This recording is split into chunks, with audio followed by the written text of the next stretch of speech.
Welcome back to the One Question Leadership Podcast. I'm Glenn Caruso, head football coach at the University of St. Thomas, and so happy you tuned in. You know, quite often we get so caught up in the daily grind of work or coaching or recruiting that we don't often take time to reflect. I would encourage everybody to take just a few minutes each day to try and see the bigger picture, to stop and realize that in the end, we're going to be judged on what we choose to believe, who we choose to love, and what we decide to leave behind in the hearts and minds of not just our players, not just our coworkers, but also our children. And remember, if we're doing it right, we're coaching football for life.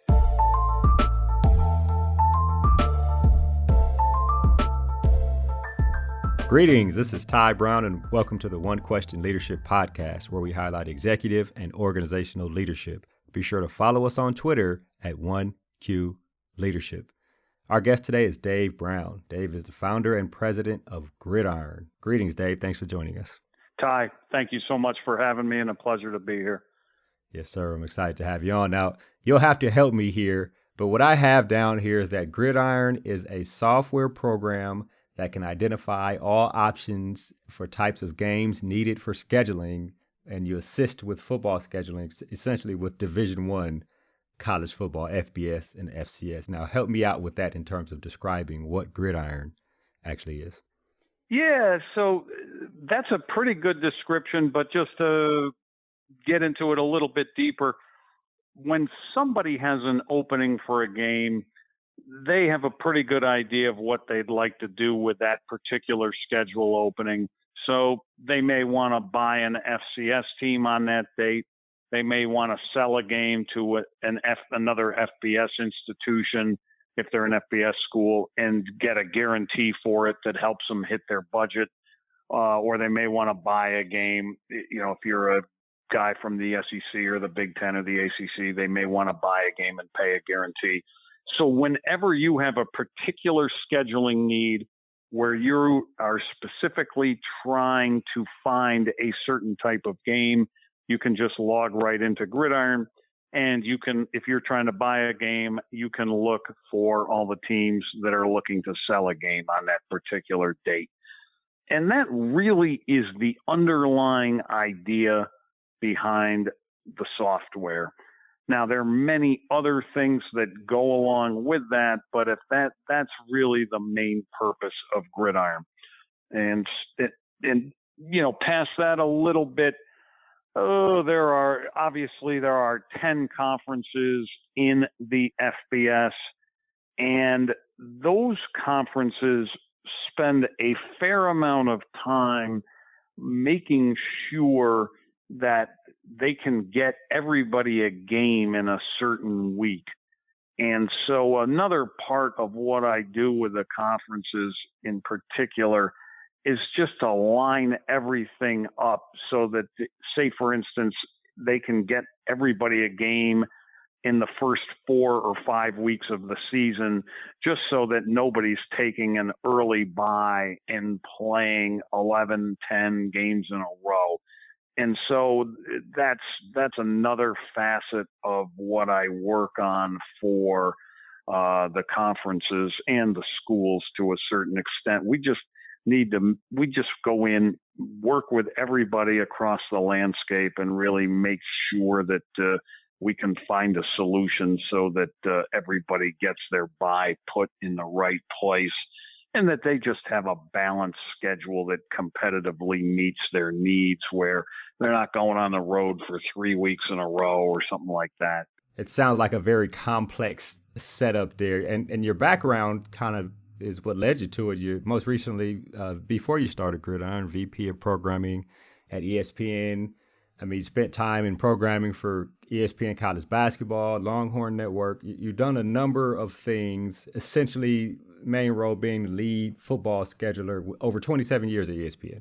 Background, engineer before that. So I wonder, before we even get to some of the nuances of Gridiron, I wonder about, going from an engineer, getting on at ESPN, how do you become the lead programmer at a company that you actually grew with the company, right? I mean, over the last almost 30 years, the company grew tremendously. Tell me about that aspect of going from engineering to programming. Ty, I think I was lucky enough to start out, and I got started in programming as the assistant to the head basketball programmer at the time, a guy by the name of Tom Ojakjian, who now works at the American Conference. And, he hired me, gave me a chance, brought me out of the finance department at ESPN, where I spent 3 years. And so that's where I kind of really learned how to approach a schedule from an overall standpoint and just identify what teams were looking for on their games. And so we tried to put games together and really use those games that we put together to put a stronger lineup of games together for our ESPN basketball schedule. That was it. And I really got into it just trying to get two teams to play each other that ordinarily might not have wanted to play each other, and do a home and home series so that we could televise one game one year and hopefully get the series back the next year and televise it again. So that's how I got into the whole role of trying to put together the best possible schedule for a television network and a sport in particular. And that had to be very nuanced in terms of football. And some of the things you mentioned earlier with conferences expanding and schools moving around. I was a football player on the team at Michigan State. And, we always, every year, we would obviously play Michigan, but you can look forward to playing Notre Dame every year, and you could look forward at the end of the year to playing Penn State, right? Which were naturally our rivals, Penn State, because we were one of the first couple agricultural schools in the country, and then Notre Dame just goes back. They played us when Michigan wouldn't play us back in the early 1900s, so it just was natural rivalries, and then those go away over time, right? Because conferences expand and scheduling and all those type of things. So it's interesting that you have to look at that, and I wonder. Back to Gridiron being a software, are people, is it they subscribe to it? Are they members? Or tell me about that aspect of it, because there's a people aspect to it too, right? I mean, in terms of it being a business, but then you have to communicate with people and relationships and all those things. So I want to talk about those things. Yeah, I mean, basically everybody, whether it's a conference or an individual school, they just pay one rate per year, and then that allows them to subscribe to the service. And if there are 2 or 3 people at a particular school that want to use it, it's all one price. So it's a subscription service, and they can use the software as much as they need to, and for any time for one price. And then I'll go through, and schedulers do change. People come and go, jobs change. And so there's always a bit of a turnover to it. New people get assigned to it. But with each and every school, we spend time looking at what they want to try to accomplish. And I'll keep a laundry list of stuff that they're working on. And we just go in there and we dive into it, and we see what we can do to come up with a few options to solve the issues that they currently need to get after. And that's really the second part of it. The computer can spit out some good ideas for you. You have to look at each idea and then go in there and really get to work on solving the problem that you'd like to get solved. So there's a big human element too. And you have to reach across conferences, reach across schools, and communicate with people, try to sell them on a certain idea so that we can go in there and try to get everything squared away for everybody across the board. Like you mentioned, they're on the computer, they're in the software, and they do what they need to do to the best that they can get what they need to get done. But there probably still some legwork that needs to get done. So are you the person talking to a variety of parties, or at least connecting people and saying, here's a possible option, you guys work this out? Or tell me about that part of the nuance of the company. Yeah. Yep. No doubt about it. That's a fair amount of what I do. I try to reach across and ask other people if they will move a game so that somebody else can achieve something. And obviously, if you're going to ask somebody to move a game, you need to know that it's going to work for them. I mean, you just have to have. There's some stuff that just won't work for people. I mean, but I have a pretty good idea if I call somebody whether something will work or not. It doesn't always work, but most of the time when I pick up the phone and call somebody and ask them to do something, I got a pretty good idea that it certainly could work for them and might have a shot to go. I mean, there's some stuff you just don't ask. You don't ask people to go 3 weeks in a row on the road. They won't do it. So any solution that involves that, you just can't even put up on the skyline because it simply won't pass. I mean, it's things like that. You go in there and you just have a pretty good idea of what will work for people, and you try to design the solutions around that. Okay. I'll make an assumption. Are all of the FBS conferences subscribers? And if they aren't, how do you work around? It seems like you need all in, or it becomes a problem when people aren't in, I think. Well, I'm lucky enough to have I think in the FBS, I have everybody. There's one conference that doesn't use it, but 9 out of 10 do. And in all 10 schools in that conference use it. So in the FCS, there are a few schools that I don't have.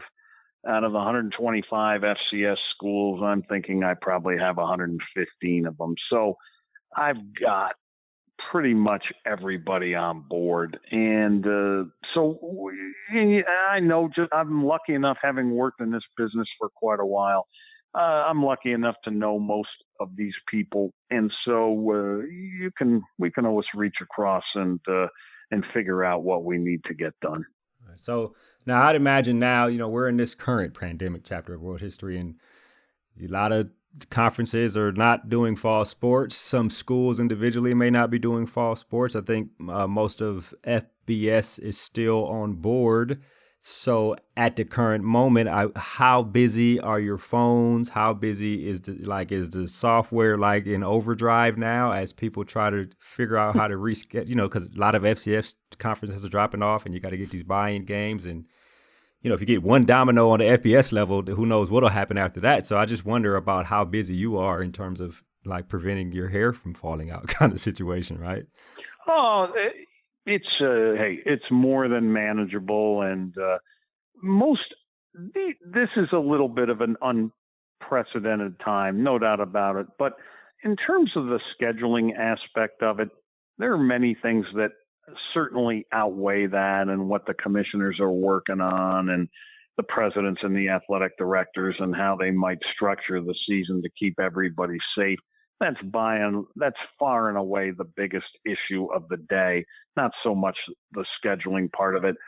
You are quite correct. I mean, obviously here, with all the folks here between the Big Ten and the Pac-12 deciding to play a conference-only schedule, and some of the FCS conferences here choosing not to participate in the fall, there's some people out there that need games. There's no doubt about it. And this is a little bit of a unique time because usually, as I alluded to before, when I look at somebody's schedule, I have a pretty good idea of exactly what they're trying to accomplish, whether they need a home game, a road game, whether they're trying to sell one to bring some guarantee money in or buy one. These are things you always know right off the bat by looking at the schedule. In this time, Ty, it's much different because I think principally now you would just want to look and see who's open, who needs a game that day. Because in this environment where most teams in the FBS would want to play 6 home games, they might be willing to drop down to 5 just because they might not want to host another game. They might be more willing to go on the road. And then I think one other thing that comes into it is I think by and large, it's probably a plus in terms of if somebody can drive to a game rather than having to fly. A, it saves costs. B, it might be, just an easier thing to accomplish in this environment from a safety standpoint. So those are the things that come into it. But I tell people all the time, we lose games to weather events all the time. And it's not, and these guys are pros. These guys and girls that do it are pros. They know what they're doing. And so they don't get rattled by it. They simply take a look and see who's available. I'm not sure anybody's going to spend 15 hours right now working on a contract. But everybody in this business knows each other. So they'll look to see, hey, what are my options? What if, I'd rather have a schedule than not have a schedule. And so they'll call the people they know and what possible options they think work for them. And they'll spend some time on it to make sure that if there is a schedule and it's done as planned or not done as planned, do they have a schedule that they can work with given the guidelines that they've received from the conferences. So I'm sure everybody's in there taking a look at what might work for them given the openings they have, and they'll be ready and they'll just develop a short list of prospects so they can proceed as necessary. Right. Are you preparing your software and your brain trust for a possible spring season if things end up not happening in the fall? Sure.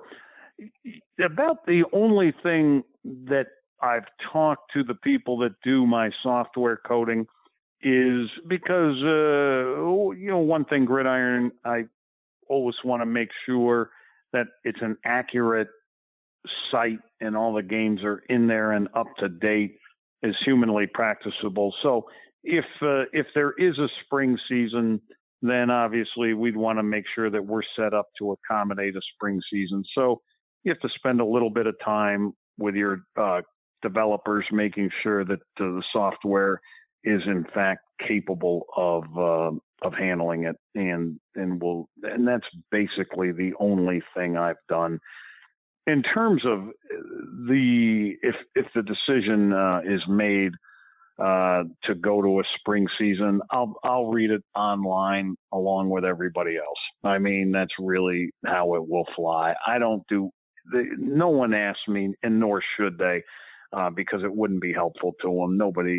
These guys, if there's going to be a spring season, they'll lay out the parameters and get the athletic directors and presidents on board within the conference, and they'll release it, and then we'll take it from there once we have that news. I think in a situation like this, it's a little bit like dealing with a weather event. You really want to deal with the knowns. You don't want to spend a ton of time working on the unknowns. You always have to think about it a little bit. What if this conference, chooses not to play? What if they do? But if I have openings on my schedule and I'm sitting here today and I want to try to get some things penciled in so that I know that I have a schedule if I need a schedule, then you can only deal with the people that are currently open. That's the best way to get something done as quickly as possible. When things get canceled officially, then obviously you can go in and you may have a larger pool of options to work with based on somebody canceling. But until that in effect happens, you're dealing in speculation and not reality. So that's probably the biggest takeaway I would give people right now is, hey, look to see who's currently open, who's definitely open, because those are people are in position to say yes today. For some other people, you don't know when or if it might happen, and so you just have to take it as it comes. Take it as it comes, and like you mentioned, and like any smart business person, you always have to be nimble for when the time comes and you have to adjust, then you'll adjust accordingly. Dave, this has been an excellent conversation. I really appreciate you joining us here on the One Question Leadership Podcast. Tai, thank you so much for your time. It was my pleasure, and I really appreciate it. That was Dave Brown. He is the founder and president of Gridiron. And of course, this is Tai Brown with One Question. And keep in mind, the role of a leader is to create and maintain an environment that people want to be a part of. And as always, be better tomorrow than you are today.